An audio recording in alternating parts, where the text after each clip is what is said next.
Okay, can you relate to these terms? Imposter syndrome, fear of failure, and how can I maintain my motivation in my creative work and stay productive? I don't know who needs to hear this, but I feel like these are pretty common topics in music production and creative industries in general, so I would like to talk about that. I will talk about this through the lens of my own experience and from my own thoughts on the subject, so I wish that can resonate with you in the way we will break it down, so you can get something from it. So let's break it down. Where do we start? The imposter syndrome is when someone doubts their skills or accomplishments and have a persistent internalized fear of being exposed as a fraud. So in the way I understand it, that is, in a sense, a problem of self-esteem. On one hand, it's the fear of not being enough, not being good enough or not knowing enough, and that you always need to learn more, which is a never-ending process. And on the other hand, it's the fear that you will be loved or considered competent only if you succeed, and that you will be exposed and criticized if you fail. Which is also a problem of self-esteem because it's not valuating yourself enough, so you try to conform yourself to what you think others expect from you. And that leads to a fear of failure, the fear that if you fail, you will be exposed, and that not being enough would be revealed to be true. And that's a vicious cycle because this fear also gets in the way of learning more, because you need this kind of failure, or at least this kind of risk of failure, to progress. Because to learn something new, you need to do something new. And it's when we do something new that we have a better chance to fail, which should be okay, because you often learn more from a failure than from a success. It's all part of the learning process. So how do you keep learning in that situation? And more so, how do you stay motivated to keep doing your art?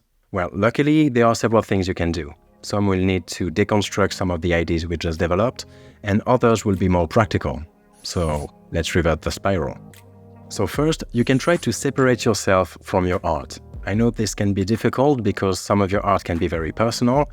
Like my most personal work are the most difficult to put out in public for me, so they never really get finished. But you are not your art. That means that when you get a criticism, it is not you as a person who is criticized, but it's the piece you made. And you have to realize that such criticism doesn't change what you are. So that's important not to take it as a personal hit, but more like, okay, I see the flaws, now I can correct it, or I can use that to make the next one better. And also, you can make the perfect piece, and there will always be a troll to shit on it anyways. So separating yourself from your art helps to protect you from that, and it helps accept that success or failure doesn't define what you are. For the second point, let's try to put a few things in perspective. Try to remember 2 of your worst moments of shame. When we do that, it's like we live those moments again, and we feel bad again. It affects us. But now, try to remember 2 of the worst moments of shame of one of your friends. I bet they're harder to find. It's hard to find 2 big moments of shame if they are not about you. Even if we heard the stories a dozen of times, even if it was really important to them, it's harder to remember. That means that even something that is really important to you is possibly just a detail of the story to others. They'll forget, because most people don't give a shit. So if it's important to you, it only means that it's important that you do it. Now, and this will be my third point, is that you get to choose the risk you are willing to take. It is one of the practical things you can do, and that will be different for everyone. When you set a goal or a challenge, you get to choose how big it is. If you want to prepare a concert, for example, how many songs do you need to write? Is it a long set, or could it be a small set of a few songs? It's often possible to start with something of a size you are comfortable with. The goal is to set a safe place in which it is safe to experiment and play. By setting a goal that you know you can reach, you are creating a space in which chaos can safely happen, where your creativity can safely be expressed, and where you can safely have fun and practice. I think the goal here, and this will be my fourth point, is not to have a long project to give all your energy and time, but rather something that you can finish in a fairly short amount of time. An objective that you can reach several times in a row. This way you can make sure you can go all the way through. And it's important to do the full cycle until the piece is released to the public, for example. So you will train every part of the process, including the very end. And then it will be easier to do it again and again and again. And by starting a new loop every time, it's easier to adjust your challenges a bit to work on a more particular technique or work in a new area of your art. Now, to finish a project and reach the end of a loop, you will need motivation. It's a good fuel, but it can't be the only fuel you have. You can't make a whole project rely solely on motivation, and that will be my fifth point. On some days you will lack motivation and you will need something else if you want your project to progress. And the best motivation's companion is discipline. you need to have a plan. Concretely, what helps me is to break down a project into several tasks and then break those tasks into smaller tasks and do it again and again. The goal is to break everything down until all the tasks are small and easy to do. Then you can organize them by priority, see how much time it takes to complete them, and if you do that, you will quickly have a plan to follow. Not only it makes it easier to focus on what you do if you don't have to wonder if you forgot something else, and it makes it easier to start doing something when it seems small, but also having smaller tasks makes it easier to find a way to do them in a way that looks like you. You can find a way to do those tasks in a way that has added benefits, other than simply having the thing done. If you find a way to do those tasks in a way that you will get something more than just having the thing done, it will make it easier for you to enjoy the process. And if you enjoy the process, your plan doesn't feel like a chore anymore. Number 6 is when you set up your plan, setting deadlines for every task can help, but I don't think that's always a necessity. I don't think having a clear plan always means having a deadline for everything. Like, I would give myself a deadline for things that stop the production of my project, but not always for the things inside a project. For example, if I have to learn how to design a new type of bass for a song, I would give myself, for example, 1 week to learn, to watch all the tutorials and design some myself. And then when the week is over, the time I allocated to learning would be over. So I would get back to my music whether I feel like I've learned enough or not.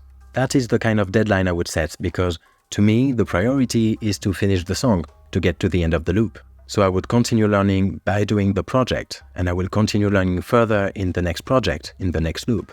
And one thing you get better at by changing project is time management. The more projects you do, the more you can anticipate the time it will take, and the more you can anticipate the time each part of the project will take. So inside a project, I would rarely set any deadlines, but instead, I would make sure I would do something to progress every day. And that is my 7th point. Whether you spend a full day working or you only add 2 notes to a melody, that's always a day where you did more than 0%. And the goal is to never have a 0% day. I don't remember who I heard talking about that, but they talked about aiming for non-0% days. And that has been working so far for me, because more often than not, you begin with a tiny thing and you end up doing a lot more than what you originally thought. And even if you do only a tiny thing in the day, that's always a tiny pebble you put on the side. Every day you do something is like you put a pebble on the side. And one day you look back and you see your pile of rocks, and then you realize that you have something that weighs a lot. And having everything broken down into small easy tasks makes it easier to gather small pebbles. So you can try to do at least one little pebble every day. Now, the last point I want to add, and that will wrap up the whole thing, is that even with a meticulous plan with only quick and easy tasks to complete, you will still always need a little bit of motivation to start the day. If you replace completely motivation with discipline, you can still work for a period of time, but eventually you will collapse. So be kind to yourself. Even discipline is linked to self-esteem as much as it is linked to delayed gratification. If you want to have the perfect discipline, you still need to believe that you can do the thing for long enough. You still need to trust the process enough so you can eventually see the thing you're working on come to life. So you still have to nourish this motivation and self-esteem. Sure, it is good to work every day, at least a little bit so you're always in motion. But don't punish yourself if you don't.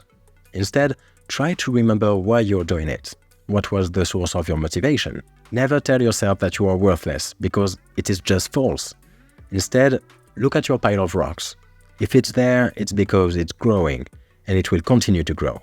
Your art doesn't have to be perfect, so you don't have to aim for perfection. Finished and imperfect will always be better than perfect and unfinished. So the perfect thing you can aim for is to finish your project. You are not your art. It can't make you any less valuable, but you can make it better. That's a loop, and it takes time. But if you love the process, you already won. So have fun. Create a space where you can work with a relaxed mind. If you enjoy the process, you will probably do it for long enough to become a master of your craft. So be kind to yourself. You got this. Now, here is the idea that motivated this video. I've been making videos on this channel for the past 6 years. And last time I've officially released music was like in 2017, so also 6 years ago. So I've been spending my last 6 years making tutorials and reviews, basically acting like a teacher without really releasing any music. And this is where the imposter syndrome kicks in. Am I legitimate to teach music if I don't make music? Would there be a point where I would have taught everything I know? And if so, how do I stay relevant? Am I still relevant today? Or am I even a musician if I don't make music? These are the type of questions that pop up in the back of my mind. And this should have led me to simply make more music, but for some reason that was a bit more complicated than that. And so I had to follow the same pieces of advice I just talked about in this video. So I looked back at my pile of rocks and I realized, if imposter syndrome is doubting my skills, I had to realize that I had learned a massive amount in those 6 years. In fact, I have actually learned a lot more because I was making those videos. So that served the learning process. And if imposter syndrome is doubting my accomplishments, I had to realize that I actually made music, that I actually released on this channel. It's just I didn't consider them as real musics, somehow, because I didn't do a proper release for them on major platforms. And that's because to me these were just some cool videos, and the musics in themselves were not ready to be released. So I didn't complete the cycle. And the truth is, I have a hard time setting myself up to make music only for the sake of making music, without doing it for a video.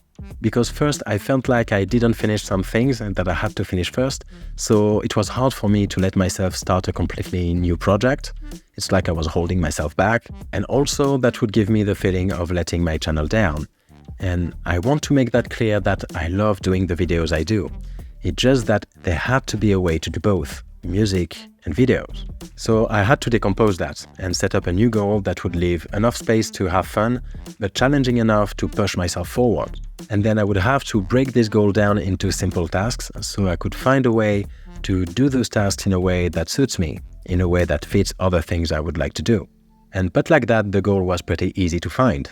Take those musics I made for my channel, retouch them if needed, and release them as an album. I would still do my regular videos here and there, but basically I would like to make a selection of my preferred songs and then make a video for each one where I would review the mix, the structure, ear candies and whatnot, and finish them. Not aiming necessarily for perfection, but aiming for getting it done. One video, one finished track. So that's the challenge I'm ready to take in the next series of videos I'm going to make. Because I'm sure that would make videos that would be filled with nuggets of ideas and tips and tricks. And that is my goal with this channel, to create content that is useful to fellow music producers.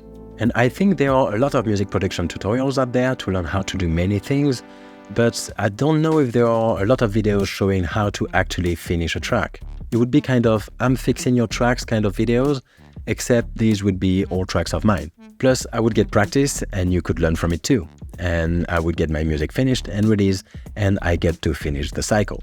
So that's where my reflections led me, and that's how I'm going to try and progress further.